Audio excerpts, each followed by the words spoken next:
주님께서 여러분과 함께 요한이 전한 거룩한 복음입니다. 주님 영광 받으소서. 그때에 저 사람이 어떻게 자기 살을 우리에게 먹으라고 줄 수 있단 말인가 하며 유다인들 사이에 말다툼이 벌어졌다. 예수님께서 그들에게 이르셨다. 내가 진실로 진실로 너희에게 말한다. 너희가 사람의 아들의 살을 먹지 않고 그의 피를 마시지 않으면 너희는 생명을 얻지 못한다. 그러나 내 살을 먹고 내 피를 마시는 사람은 영원한 생명을 얻고 나도 마지막 날에 그를 다시 살릴 것이다. 내 살은 참된 양식이고 내 피는 참된 음료다. 내 살을 먹고 내 피를 마시는 사람은 내 안에 머무르고 나도 그 사람 안에 머무른다. 살아계신 아버지께서 나를 보내셨고 내가 아버지로 말미암아 사는 것과 같이 나를 먹는 사람도 나로 말미암아 살 것이다. 이것이 하늘에서 내려온 빵이다. 너희 조상들이 먹고도 죽은 것과는 달리 이 빵을 먹는 사람은 영원히 살 것이다. 이는 예수님께서 카파르나움 회당에서 가르치실 때에 하신 말씀이다.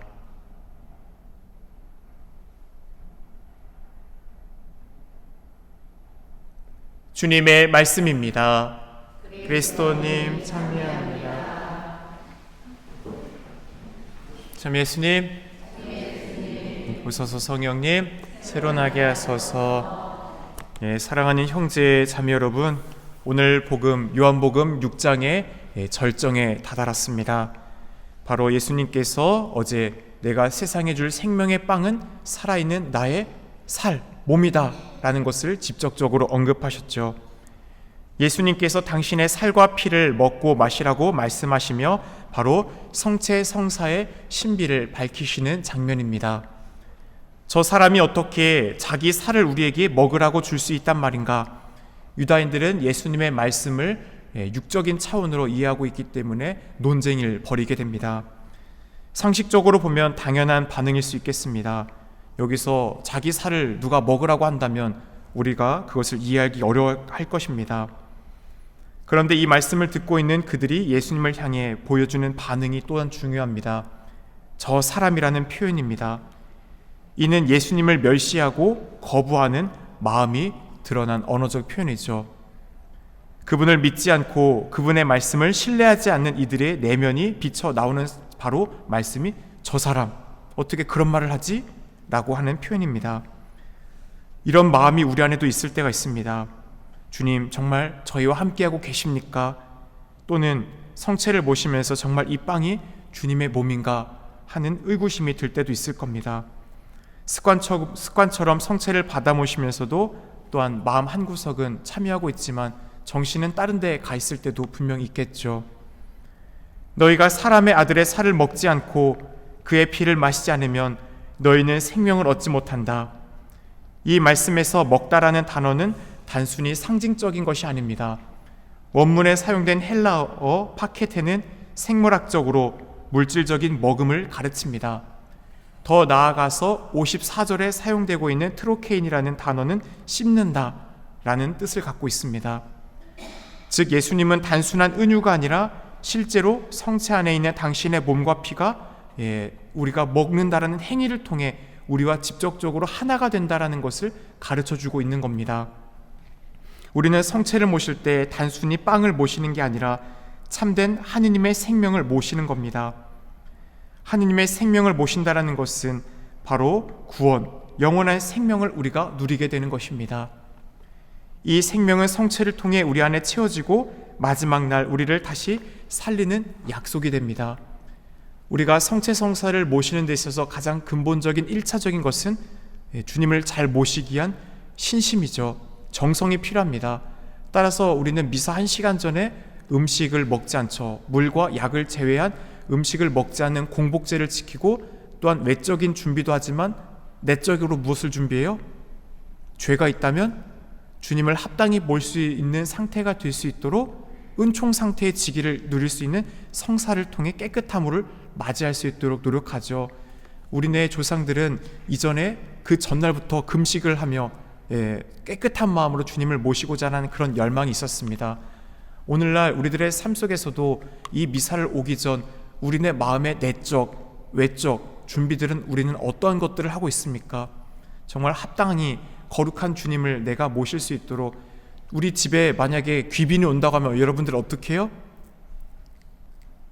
쓸고 닦겠죠. 먼지 좀 털고 좀 그 사람 앉을 수 있도록 자리도 마련하고 차도 준비하고 음식도 마련하고 바로 이런 것이겠죠. 주님이 우리 집에 왔는데 한번 생각해 보세요. 개판 5분 전이에요. 막 방 청소 하나도 안 됐고 문 입구 열고 들어왔는데 신발장 정리도 안 돼 있고 주님 앉으셔 했는데 주님이 어디 앉아야 되지?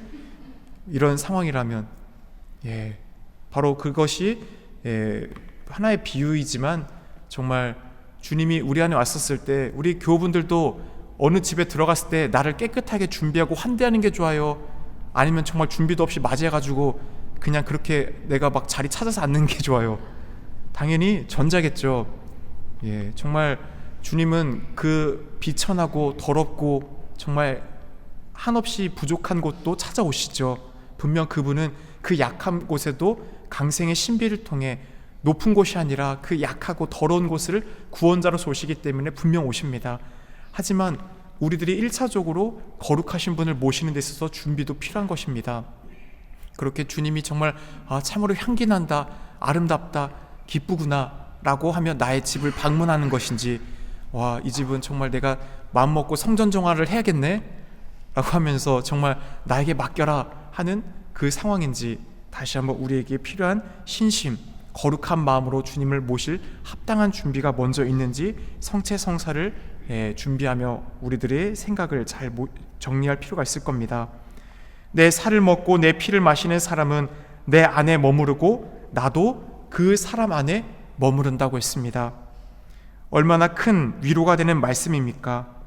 단순한 영적인 표현이 아닙니다. 머무른다라는 것, 바로 그것은 친밀함, 일치, 그리고 깊은 관계를 뜻합니다. 우리가 성체를 모실 때 주님께서는 우리의 심장에, 우리의 마음에, 우리의 내면에, 우리의 영혼에 찾아오십니다. 우리가 고요히 기도할 때, 우리가 눈물로 회개할 때, 우리가 감사하는 마음으로 그분을 찾을 때 주님은 말씀하십니다. 얘야, 내가 바로 여기 있다. 나는 멀리 있지 않다. 바로 너의 그 마음 안에 네가 찾고자 한다면 너와 함께하고자 하는 내가 바로 이곳에 있다. 내가 너와 머무르고 싶다 라고 얘기할 겁니다. 그런데 솔직히 한번 우리의 삶을 고백해 봅시다. 우리가 주님께 머무르시기를 청하면서 그분과의 실간은 얼마나 내어드리고 있습니까? 귀한 내빈을 초대해 놓고 자리에 앉으세요 해놓고 내가 바빠서요 하고 딴 데 가 있진 않습니까? 바로 마르타의 그런 분주함 속에, 마르타야, 정말 많은 일을 걱정하고 염려하고 있지만 중요한 것은 한 가지다. 마리아는 좋은 몫을 택하였고 그 몫을 빼앗기지 않을 것이다.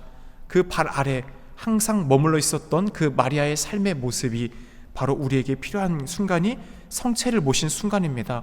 5만 가지 성체 모시고 분심 속에 어떤 분들 보면 정말 가장 중요한 순간인데 그 시간에 주보 읽고 있는 분들, 성가책 피려고 막 준비하고 계신 분들 보면 중요한 게 뭔지 모르는구나 라는 생각이 들어요. 다음 거는 그 다음에 해야 할 것들이 있겠지만 그 순간 더 중요한 건 뭐예요? 지금 이 시간 현재 중요한 건 뭐예요? 나 찾아오신 주님 앞에 그분을 마주하고 그분을 바라보는 거예요. 사랑의 눈으로 그분의 얼굴을 떠올리며 기억하면서 그분께 사랑한다고, 그분이 나를 사랑하는 그 마음을 깨닫게 해달라고, 세상의 모든 이것을 주관하시는 왕 중의 왕이신 만왕의 왕이신 지금 내 안에 와 계시잖아요. 가장 거룩한 순간이에요. 그 순간 안에 우리에게 내 영혼의 공간이 무한히 넓어질 수 있도록 도와달라고, 자비를 베풀어 달라고, 용서하지 못하고 있는 형제가 있다면 그를 용서할 수 있게 해달라고, 주님의 그 거룩함을 닮을 수 있도록, 저 역시도 자비로운 사람이 될 수 있도록 이런 것들을 청해야 되는 시간들이 바로 성체를 모시고 그 영성체육 기도 시간이죠. 그렇기 때문에 잠깐이라도 눈을 감고 침묵하는 가운데 주님과 함께 있는 깊은 일치를 이루는 것, 그게 오늘 주님께서 우리에게 말씀하시는 내 살을 먹고 내 피를 마시는 사람은 내 안에 머무르고 나도 그 사람 안에 머무른다라는 그 시간입니다. 그렇지만 우리들은 너무나 그 시간을 나의 욕심적으로 사용하는 경우가 많은 것 같습니다. 주님, 이러이러한 것들 제 걱정이 너무 많습니다. 분명 청원 기도도 필요하지만 청원에 앞서 우리가 먼저 해야 할 첫 번째는 주님을 향한 사랑의 마음을 고백할 수 있는 겁니다. 예수님은 나를 먹는 사람도 나로 말미암아 살 것이다 라고 말합니다. 이 말씀은 너무나도 깊고 아름다운 진리를 담고 있습니다. 예수님은 살아계신 아버지께서 보내셨고 아버지로 인해 내가 산다고 했습니다. 마찬가지로 예수님께서 아버지로 사는 것처럼 우리가 예수님을 모실 때 예수님은 아버지와 같은 분이고 우리도 아버지께서 예수님을 살리듯 그 예수님께서 우리 안에 있는 그 힘은 바로 하느님과 하나 되는 힘, 바로 그분을 먹는 우리도 이제 그분으로 인해 살아가는 존재가 됩니다. 단순히 좋은 영향을 받는 것이 아닙니다. 그분이 생명의 내 안에 들어와 이제는 내가 사는 것이 아니라 누가 사는 거예요? 내 몸의 주인이 누가 되는 거예요?